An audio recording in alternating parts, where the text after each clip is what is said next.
പട്ടിണിക്കിട്ട് കൊല്ലുന്നുണ്ട് ലോകം. അത്യാധുനിക ലോകത്തിന്റെ മുമ്പിൽ ഏറ്റവും നെറികെട്ട കാഴ്ച ഗസയുടേതാണ്.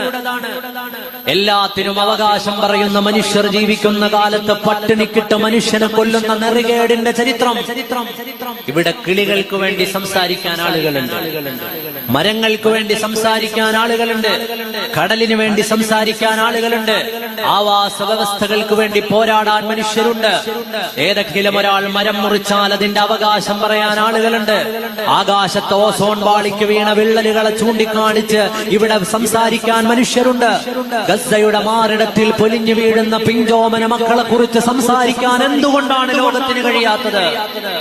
ആലോചിച്ചു നോക്കൂ. പാവങ്ങളായ പിഞ്ചോമന മക്കളെ പട്ടിണിക്കിട്ട് കൊല്ല, ഇത്ര വലിയൊരു നരഹത്യയെ എങ്ങനെയാണ് നമുക്ക്? ഗസയോടൊപ്പം നിൽക്കാൻ മുസ്ലിം ആകേണ്ടതില്ല, മനുഷ്യനായാൽ മതി. മനുഷ്യത്വത്തിന്റെ തരിമ്പുമില്ലാതെ സയനിസ്റ്റ് പട്ടാളം കൊന്നുതള്ളുന്ന മനുഷ്യരുടെ മൃതദേഹങ്ങളെ നോക്കി പൊട്ടിച്ചിരിക്കണമെങ്കിൽ അവന്റെ മനോനിലയ്ക്കെന്തോ തകരാറുണ്ട്. മറിച്ച് ആ മനുഷ്യരുടെ കണ്ണീരിന്റെ കൂടെ നിൽക്കാൻ കഴിയുമ്പോഴാണ് മനുഷ്യനെന്നെങ്കിലും നമുക്ക് പറയാൻ കഴിയില്ല. ഗസയിലെ പാവങ്ങളായ കുഞ്ഞുമക്കളെ പട്ടിണിക്കിട്ട് കൊല്ലുന്നു. ബോംബർ വിമാനങ്ങൾ അവരുടെ കയ്യിലൊന്നുമില്ല എന്നറിയാം, അവരുടെ കയ്യിലൊന്നുമില്ല എന്നറിയാം. അവരെ നശിപ്പിച്ച് ഈ ചരിത്രത്തിൽ നിന്ന് ഫലസ്തീനിനെ തുടച്ചു നീക്കാനുള്ള ശ്രമങ്ങൾ ഇസ്രയേൽ എന്ന് പറയുന്ന രാജ്യം 1948 മെയ് 14 വരെ ലോകത്തിന്റെ ഭൂപടത്തിലില്ല.